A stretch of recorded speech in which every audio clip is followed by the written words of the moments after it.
Good evening and welcome to A Deadly Silence. I'm your host, Larry Curtis, and it's the goal of all of us associated with our programs to bring you current and educational information surrounding the drug and alcohol epidemic, not only throughout the city of Brockton, but throughout all of our South Shore communities. This evening, we're pleased to have with us our special guest, Maegan Kenney. Maegan is the chair of the Opioid Crisis and Advocacy Student Group at William James College. William James College, a small college in the city of Newton, student body of about 600, but has a major focus on psychology. That's correct. And in your particular case, you're a third-year student working on your master's in clinical mental health counseling with a concentration in forensic correctional counseling. There you go. That's pretty impressive stuff. Maegan, welcome to A Deadly Silence. Thank you very much for having me. I appreciate it being here. So you're a student. I am. How did the student advocacy group come about? So I felt as though there was really a need for this in the William James College community. I feel like with the opioid crisis that we have in front of us right now in the state, the best way to respond to it from a student's perspective was to really kind of figure out a way to get our hands dirty and really raise awareness about this issue, but also try and take some action too. And while doing that, providing some education to students that I feel as though were interested in this topic and really wanted to figure out, what this battle was that we have ahead of us, which probably isn't going to end anytime soon, unfortunately. But there's a lot of people working on a lot of great stuff right now, and fortunately, we're getting involved. So it's been a great first start for us. And how has the reception been on campus when you talk about just the student body? It's been impressive. I had sent out a survey at the very, very beginning when I first came up with this idea back in April, and I really didn't think anybody was going to respond. I really wasn't sure if anybody was going to be as interested in this topic as I am, and I was pleasantly surprised. So we are a small group, so we have about 10 people right now, but we had a very successful event just recently, and we have more people that are reaching out to us on our Facebook page and at school, and students that want to get involved and find out what we're doing. So, and what is your Facebook page name? So if you just type in Opioid Crisis, you'll find us. But we're the Opioid Crisis and Advocacy Student Group at William James College. Mm-hmm. And if you find us on Instagram, it's at Opioid Crisis. So we have that going. Put a lot of articles out, and we post information about our events as well. Now, did you find that the students who are now becoming part of your group, and as you continue to grow, is it because those students themselves, or maybe even yourself, have been afflicted with some form of the substance abuse disorder within the family or friends of your community? I would say, at least, I would probably say every one of us have some sort of experience with it. Mm-hmm. We do have people in the group that are in recovery themselves. We have people in the group whose family members are in recovery. We have people in the group who are studying clinically this topic and at their internship sites feel as though it's very necessary for them to have the information and the education about what's going on with this crisis and how to respond, not just appropriately, but effectively to their clients. So from a student's perspective, it's great because at some point we'll run into clients that have some sort of substance use disorder. Chances are that's just the way it's going to be. Mm-hmm. Even if you choose not to go into that specific area of study, But yeah, I would say everybody's been affected at least one of those ways. You kind of have that concentration in forensic and correctional counseling. I mean, statistically, they say 80% of those that are institutionalized today are there because of some form of substance abuse. Correct. Tell us a little bit about that. What are you finding in your studies? So actually, the site that I'm at this year is a juvenile court clinic. So I'm not actually in a corrections facility per se. A lot of my classmates are, though, and we have case presentations in our seminar class. We talk frequently about their clients who are struggling with substance use disorders or have a history of, that are trying to manage that while incarcerated and trying to navigate the treatment options that might be available to them or might not, but the topic comes up a lot. And so it's always really great to have students in our class where some of us that have some knowledge about this can actually share about what the different treatment options might be. and the types of conversations that you might have with the client that's incarcerated, because it's a whole set of different challenges for that person as it might be for someone else out on the Is street. the focus primarily on the individuals that are dealing with the substance abuse disorder, or is there some after follow-up in relationship to the family members that would have a loved one dealing with it? Yeah, so they a lot of the students that are in the correctional facilities now talk about that frequently, about how to bridge that gap and connecting back with supports once they're released. Most of the time that is family. And, it's a family disease. I mean, whether or not the family members are engaged in a substance use disorder or using substances doesn't really matter, because it really kind of affects everybody in the family. And so the family component is really a huge piece to it. Now, you had touched earlier about that you yourself are in more of the juvenile court type of an environment out there. Obviously, you can't, convey any specific names and issues, but what's the general sense of what you're seeing at the juvenile level, and what's the age group, and what are you seeing happening? It's quite shocking, actually. One of my supervisors today actually did a Section 35 on a 17-year-old kid who was abusing, Percocet, OxyContin, and then now all of these synthetic drugs and these designer drugs that are out there, whether it's, cough syrup or whatever else. And so it's the mix of all of this, for the most part, that we see that is the problem, but opiates always seem to rear its ugly head and enter the equation. Are we seeing when you talk juvenile, what age group are you really looking at when that happens? Typically it's probably 14 to, we don't really, usually 18. 18, they're you're beyond, an adult. yeah, so they're beyond the point. Yeah, so it's, although we do have some kids who just turned 18 that are still kind of in the system throughout the court clinic, but typically about, I would say, 12, 13 to 17 is the age range. And so it's quite shocking, actually. I mean, to hear about 17-year-old kids that are injecting heroin, that to me that's shocking, because a 17-year-old to me is literally a child, and I just can't imagine that they understand the risks that are associated with that, and it's always fascinating to me to figure out how they got wrapped up in that in the first place. From the standpoint of that age group, 14, 17, that's high school, when you really think about it. Do you come across any of conversations where here in the Commonwealth of Massachusetts we now have 5 recovery high schools, right, that those options are potentially made available to the family to assist their sons or daughters right, in continuing their education while at the same time getting clinical support? Right, yeah. Right. Yeah, so we do find that. Actually, a recent client of ours who was also Section 35, was at one of the recovery high schools in Boston. So I think there's a few more now than there was just even back in April of 2016. And so I think the word's getting out there that they exist and that they're an option for kids, which is fantastic, obviously. Any help that they can get, when the problem is identified, the sooner the better. You had mentioned that you had just recently had an event. What was that all about? So we planned our first event. We had a Narcan training. We had a fantastic trainer come down from the AIDS Action Committee in Cambridge, and we had a fantastic turnout. We had all 3 sections of the master's level substance abuse classes, and those students all participated. And we weren't really sure what to expect. We kind of just put it out there to a few professors, and we had over 30 people. So it was outstanding. People are interested. They want to know what we're doing. They want to know, what we have planned next, which we do have something planned next in April as well. Can you share that? I can. It's finalized, but we will be doing a screening of If Only in James Wahlberg. Oh, okay. Phenomenal movie. Phenomenal fantastic. movie. Right. Mm-hmm. And I'm quite excited that James will be visiting the us at Wahlberg Foundation, producer James Wahlberg. We've had it here in Brockton initially. We had the first showing here in Brockton back in January of 2016. Wow. And we had over 250 people show up for that showing here.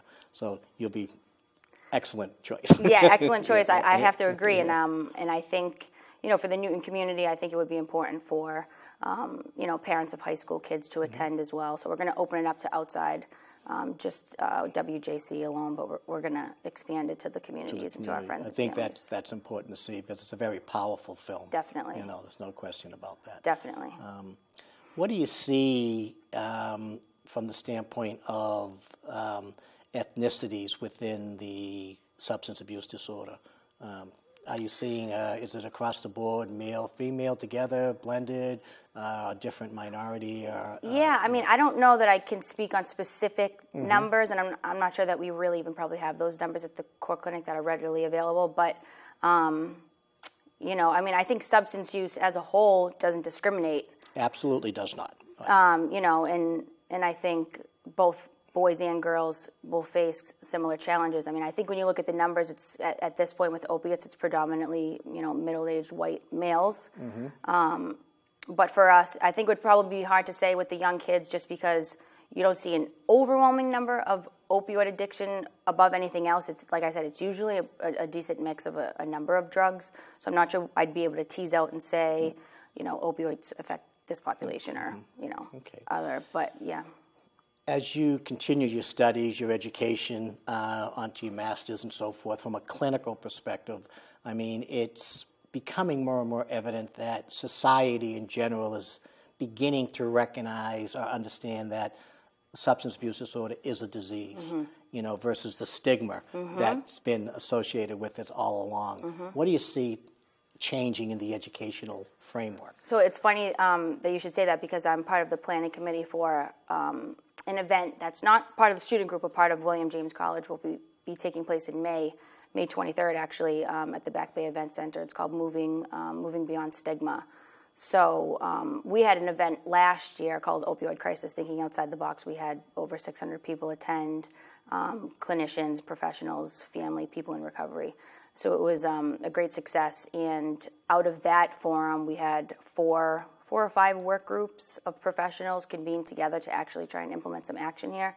Following that, we had the idea to do this forum in May that's about stigma. So it is starting to pick up traction. I think people are starting to understand that addiction is a disease, but that it's a treatable disease, and that treatment options are available, and that if you have the resources available to you and you're able to navigate the system with assistance from people, especially if you don't kind of know your way through, that treatment works. It does work. And that's one of the key components that we focus on in the student group, is promoting the idea of recovery and hope. Recovery is definitely possible. When you say treatment works, you know, to the layman out there, treatment sometimes is determined to be the typical 3 to 5, 6 day detoxing, thinking they're going to come out clean and then start their life over, versus what we are now understanding. It's really a 12, 15-month program, and there are many programs out there that you can use and participate in. But ultimately, it's a lifelong disease in the end. That's correct. What are you seeing out there? Well, I mean, I think it's important to remember that, because you have to be aware of that stuff. When we talk about triggers with our clients, it's important that people are aware of those triggers. I mean, how can you avoid them if you don't actually know that they exist or what they are? So, and I think it's interesting, too, when you talk about treatment, it's like there's all different stages of treatment, and something that might work for somebody in the very early stages of recovery might not be the best option towards the middle or towards the end, if there is an end. And so I think it's incredibly vital that every client and every patient and every family member and every person that's affected by this know what options are available out there for them, whether it be an AA or a 12-step or some sort of supportive community like that, or whether it be medication, or whether it be a holistic approach, or whether it's just what works for you. I mean, there's no one path to recovery. We hear that a million times, and there's no one size fits all. But that's really true. I mean, I think it's really important, too, that as professionals, we don't impose our opinions on our clients, whether we're kind of, biased to one type of medication versus another, or biased to one type of perspective versus another. I mean, we can think all we want, but it's whatever's best for the client, and that's why you hear a lot about meeting the person where they're at. So I think that's vital. What do you see happening in relationship to, a lot of focus has always been put on the person dealing with the substance abuse disorder, but not a lot of focus on the families and the loved ones. What do you see happening from the clinical side that the educators would be, teaching about how to coach the parents, coach the loved ones? Right, yeah. Because they themselves are in as much crisis absolutely. as the person who is dealing with the substance Possibly abuse. more, because, because they're in it, they're in the mix of it. They're seeing things that the person who's using isn't seeing or isn't feeling. So, I mean, it's incredibly important. I think from a multi-systems perspective and from a family-based perspective, clinically, you can't ignore the fact that, like I said earlier, it's a family disease, and so you really need that support of the family to really get engaged.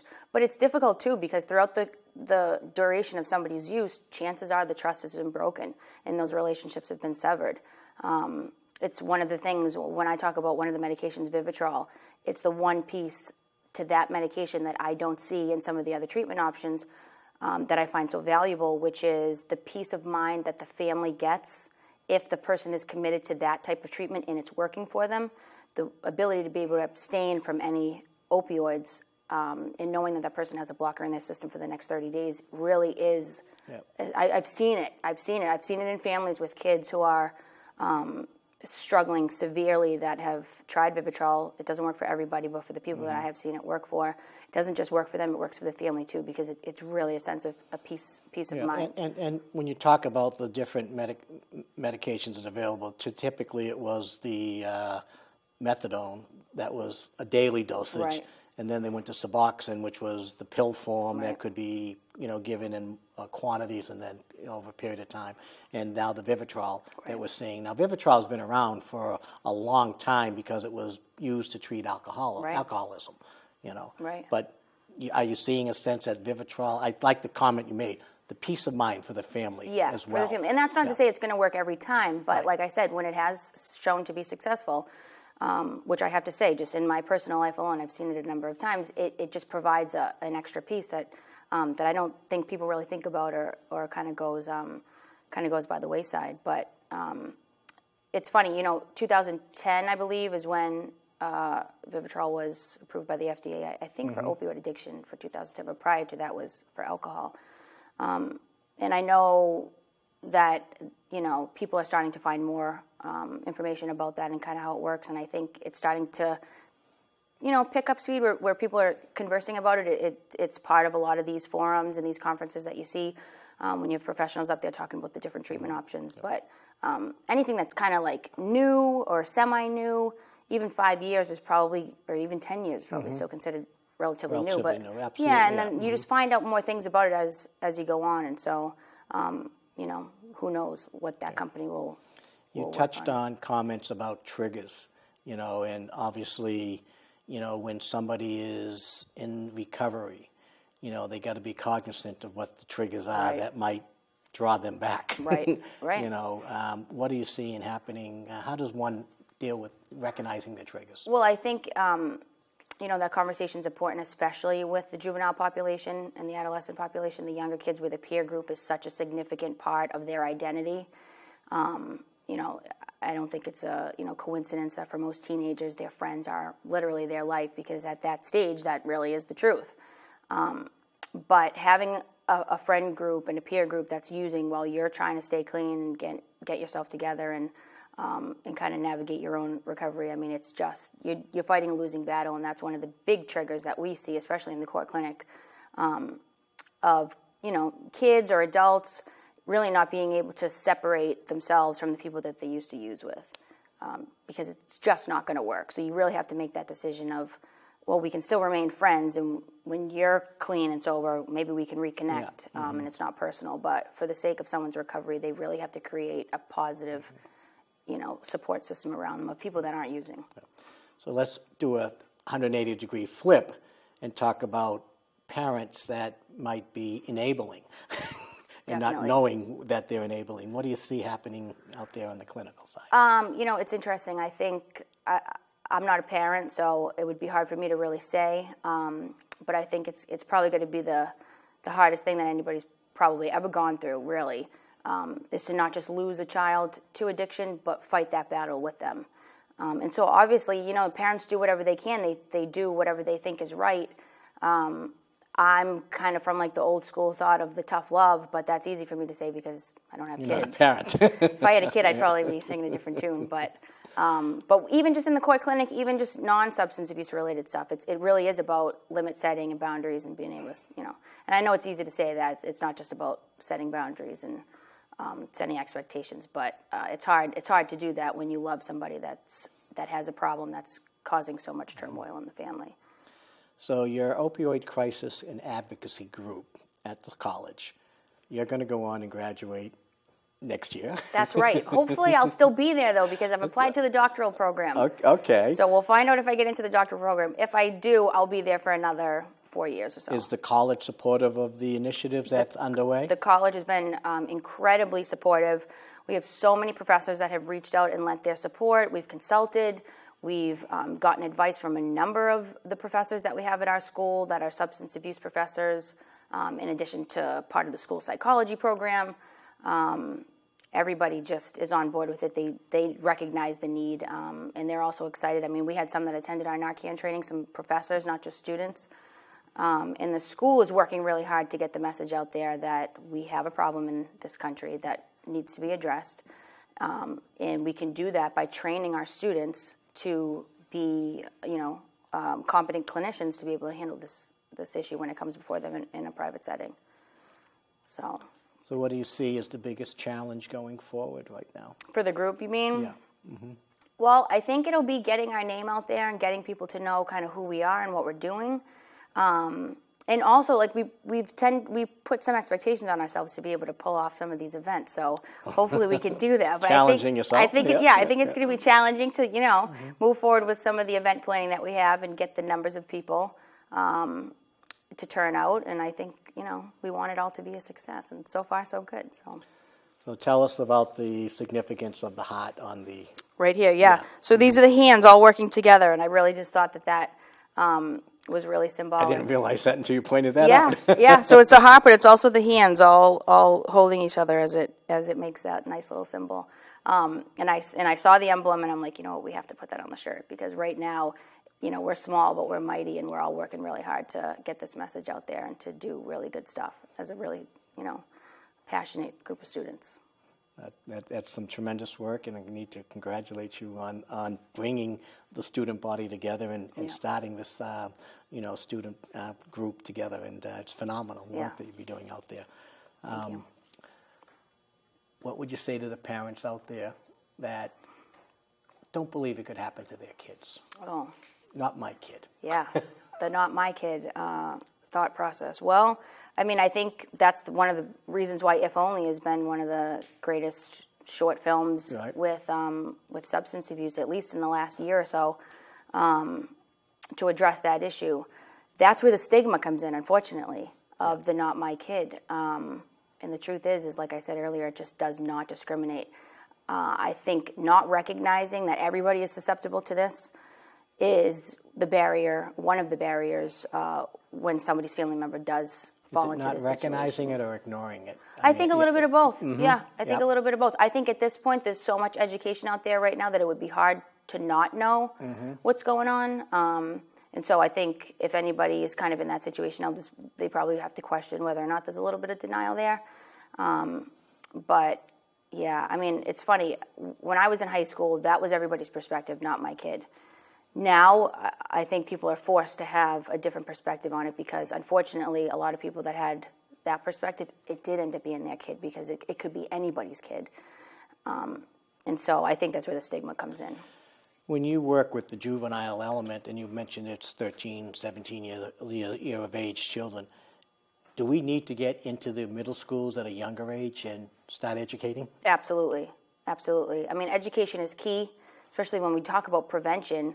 There are a couple great programs out there that are going into schools that are teaching kids coping skills for feelings like anxiety and depression, which are all precursors for substance use. And also just to never try it in the first place. So not to even try it once and think that you're safe even doing that because there's a really good chance that you won't be. And so I think the more we educate the kids, the more they have the tools moving forward as young adults and as adults to, be able to navigate this issue if it comes before them or if it enters their peer group or if it becomes a challenge for them. So I think it's essential that the young kids are educated about this. How would you respond to the parent that's going to say, I don't want my kid learning about drug and substance abuse at an early age because it's only going to steer them to experiment? Well, I mean, that might be true, but in the same respect, are you willing to take that chance? Is my question. Okay. For me, I wouldn't be willing to take that chance. I think the risk is far too great.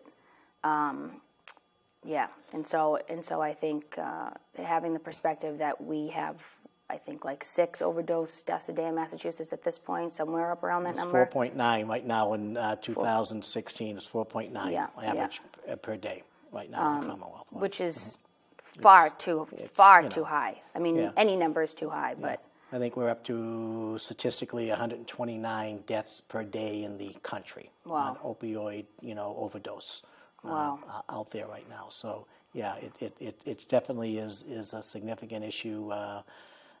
Funding is what's going to change the course of recovery out there.